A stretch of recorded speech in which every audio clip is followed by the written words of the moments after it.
My dad practically gave me up to his sister from the moment I was born. My mom died when she was giving birth to me.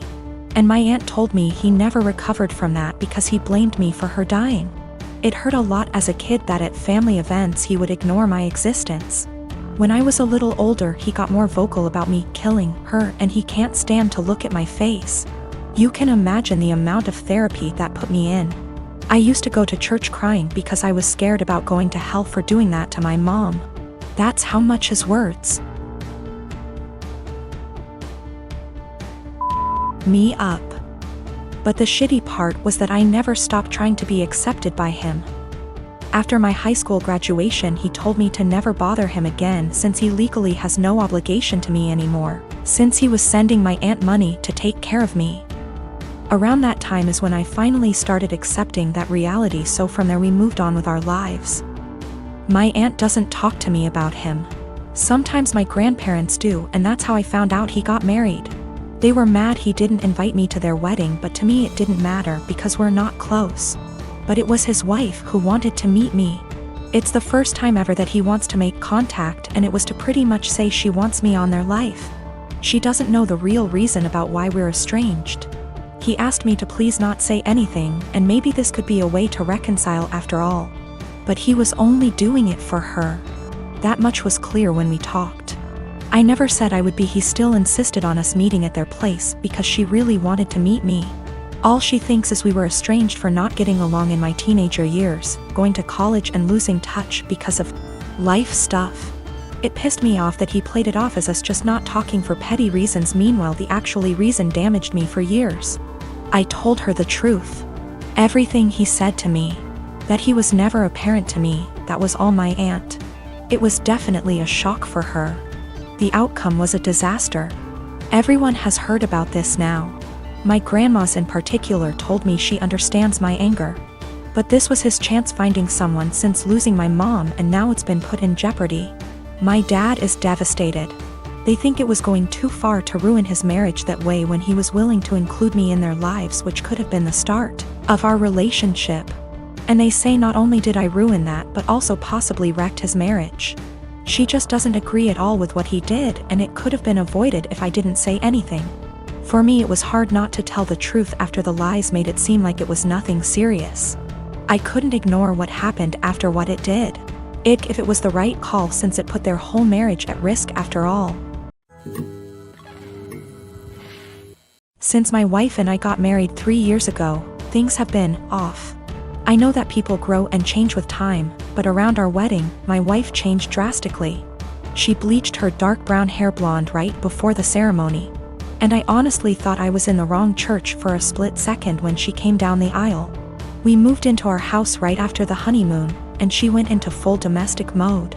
We'd shared cleaning duties before, but once we moved into the house, she became insistent on doing everything before I could even get to it. Since this is our first house, I thought it was some kind of homeowner nesting thing, but it never stopped. Her hair color is none of my business, and I think most people would be happy not to have to clean. So I honestly didn't really think much of either of those things at the time. The big thing has always been how closed off she got after the wedding. When we were dating, she'd tell me long rambling stories about her feelings and rant to me when she was upset and all that. And I liked hearing about what was going on inside her head. After the wedding, that stopped pretty abruptly. If I ask her how her day is, she will only ever tell me that it was fine or super.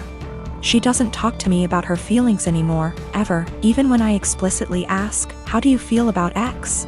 She also stopped telling me about anything important that happened to her. About a year after we got married, her grandfather died. Did she tell me she'd lost her grandfather? No. She told me that she had to go to a conference for work on the other side of the country, which I thought nothing of. On the second day she was gone. Her older brother texted me to tell me that my in-laws had really missed seeing me at the funeral. When I called her to ask why in the ever-loving hell she didn't tell me, and then lied about it, all she would say was, "I didn't want to trouble you. You have a lot on your plate." After that, she went on a couple of spontaneous family trips. She's really close to her family, so the first time she said she was going camping with her brother at their alma mater. I didn't think a lot of it other than to be slightly disappointed and confused that I wasn't invited. because her brother's cool and the three of us go camping together a lot. But the second time, I started hearing alarm bells. I'd like to say I'm a more secure man, but after the second spontaneous family trip, my wheels started spinning and I started to think that maybe she was cheating. This was a weird insecurity in the back of my mind for a while, since she wasn't showing any other big signs of cheating. She wasn't guarded about her phone and hadn't changed her routine / appearance. A few weeks ago, she told me she was pregnant. I was over the moon about it until I asked her how many weeks along she was, and she nonchalantly said about 12 or 13. She'd been pregnant for like 3 months before she even bothered to tell me. She's not really showing at all, and she doesn't usually drink, so I had been completely in the bloody dark. I honestly hadn't even suspected. That was kind of it for me. I was sure she was cheating, and that it wasn't my kid. I thought there was no possible way that a woman would keep her pregnancy a secret from her husband for 3 months. So I snooped. Yes, I know I was wrong, but I wanted proof that she'd been having an affair before I moved out. One of my best buddies from college is a divorce attorney, and when I asked him what I should do, he sent me the info for a key logger. I installed it on my wife's laptop and was prepared for the worst. Now, I feel like what I found is somehow worse than her cheating. I didn't find any steamy messages, but I found out that she keeps a diary in a Word document that she writes in every day. I know I should have just stopped once I knew she wasn't cheating, but once I saw my name in her diary, I couldn't stop. I read all of it. All 7 separate documents, going back to way before we'd even met. Turns out she's not cheating. She's depressed, hates herself, and has absolutely no trust in me. All of the stuff I've been confused and bothered by has some kind of sad, self-loathing explanation. She hates having blonde hair, but she writes, I know he'd divorce me if I went back to being a brunette. Because wives are supposed to be blonde almost every week. The wives are supposed to be thing is tangled up in everything. She thinks wives are supposed to be quiet, which is why she doesn't talk to me anymore. She thinks wives are supposed to make things easier for their husbands, not harder. Which is why she didn't tell me when her grandfather died. It just goes on and on and on. She didn't tell me when she got a huge promotion and a raise because he'd leave me in a heartbeat if he knew I made more money than he does. Men can't handle that. It hurt to know that she thinks of me as some kind of one-dimensional 1950s husband. And I've been racking my brain to think of anything I could have done to make her think this way. What I can't handle is that she'd lied about the big stuff. I honestly don't know if I can forgive her for not telling me about the miscarriages. The spontaneous family trips were actually her miscarrying 2 of our children, one at 5 weeks, the other at about 10. She went and stayed with her parents while she was recuperating, and her brother and sister came to support her. But not me. I didn't get to be there for her, because she thinks I would leave her immediately if I knew that she'd killed our children. She's convinced that she caused both miscarriages because she smoked pot for a long time before we got married. For what it's worth, it sounds like her family tried both times to get her to tell me, but she wouldn't. She finally told me about this pregnancy because her parents threatened to tell me she didn't. I'm just absolutely confused. I don't even know what to think right now. I'm just so baffled because everything she says about me in her diary is insanely nice. She goes on for pages and pages about how much she loves me and how she thinks I'm her soulmate and how she would do anything for me. I just can't understand why she thinks that I would leave her. Knowing that she's spent the last 3 years walking on eggshells around me, convinced that I would leave her at the drop of a hat is just so confusing and awful. I feel like our marriage is some kind of lie. The woman I thought was self-confident and ready to take on the world is actually full of self-loathing and really, really depressed. I don't know her at all. She's been suffering silently with depression long before we met. She has no faith in me, no trust. She thinks that every hug and kiss I give her and every "I love you" I say is a lie. I just don't know what to do. She obviously needs serious help, but I don't know how to get it for her. I can't tell her that I read her diary. If she has zero trust in me now, I can't even imagine what she'd think if she knew if I read 6 years worth of her private thoughts. I feel like I need to get my in-laws on board somehow, but I don't know what to say to them. I know I can't ignore this, but I feel like any move is the wrong move. I, 37M, have 3 girls, 8, 10, and 12. Their mother walked out on us for another man when our youngest was around 4. My ex still stays in contact, though, and pays child support. A few weeks ago while doing laundry, I saw red spots on my oldest's underwear. I asked her if she knew about it, and she cried and told me she tried to call her mom, but my ex didn't call back. She'd been stuffing toilet paper in her underwear, hoping that would work. I explained to her that periods are nothing to be ashamed of, and found some great resources online for us to review together. I took her to the store to pick out brands of feminine products she wanted to use. She picked Playtex Sport because she's a gymnast. After we were done, I decided I should do the same thing with my other 2. My 12-year-old volunteered to be part of preparing them, and we made a whole night of it. It was wonderful. And I learned a lot. I even learned what a menstrual cup is, and how they benefit the environment. The other day, my ex called back. I'll usually arrange a video chat and leave the room so they can have some alone time, and when they're done chatting, I'll come back in to talk boring co-parenting stuff like school, bills, etc. This last time, my ex was furious with me for talking about periods with the girls.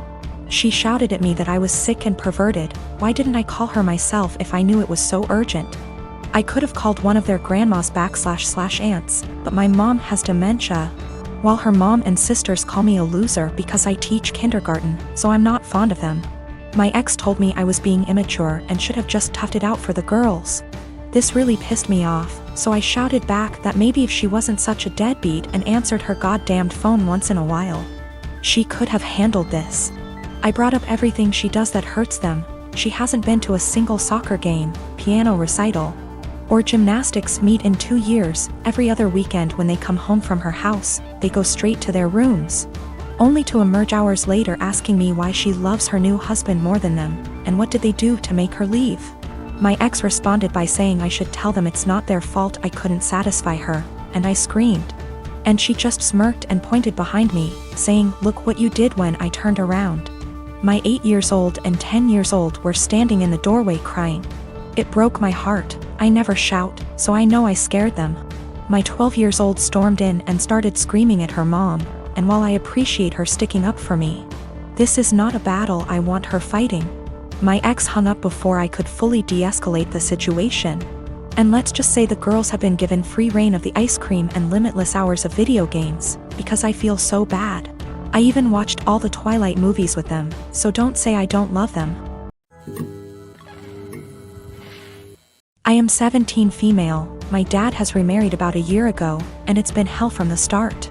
I have 2 younger brothers. I work and I often help out with the bills and my 2 younger brothers. I do the exact chores that my father previously gave me. My room is always clean. I do the dishes after dinner. I do the laundry every week. I am in charge of cleaning the kitchen, living room and back patio, as well as taking our trash. So I do what I have to do. But I don't allow my stepmom to try and make me do more things than I already do or try to make major changes in my life. Again, I just do what I need to do so I can go on with my life. I'm just saying this to show that I am a good kid. I can admit that I really do not like my stepmom. My dad won't see it and constantly acts like I'm losing my mind, but my stepmom acts different behind closed doors. I told everyone from the beginning that I do not see her as my mom. I won't be calling her mom.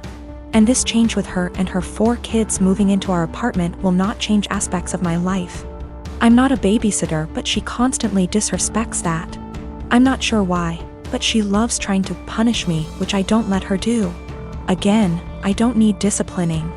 I'm just not happy anymore, and I'm done putting on a smile to please everyone of overworking myself to feel proud of. So I do what I need to do and everyone can leave me alone. She constantly tries to make me do more than I already do, go as far as to clean her bedroom, bathroom, pick out her kids' clothes, buy them clothes, and gets angry if I say no. The other day she tried coming to me telling me to call off of work to watch her kids. I told her that I won't and I am not a babysitter. Her kids are all twins, 2 of them 14, 2 of them 15. She told me that she wasn't asking me, and if I'm not there I lose my phone, car, and laptop.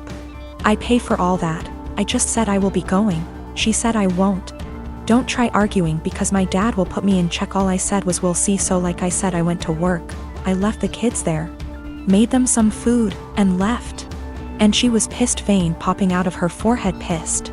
She started yelling at me, trying to take all of my stuff, but I kept them in my room and told her that I said I would not and she shouldn't be surprised. She got mad, saying why I was incompetent to even babysit a couple of kids, and she can't wait till I turn 18 to kick me out. I agreed, and she got even more mad and tried saying I will be coming straight home from school. At this point, I just accused her of being a sadist and thriving off of watching people suffer. Argument was over. I went where I needed to, did what I needed to, but my dad and her have given me the silent treatment and won't even leave dinner there for me.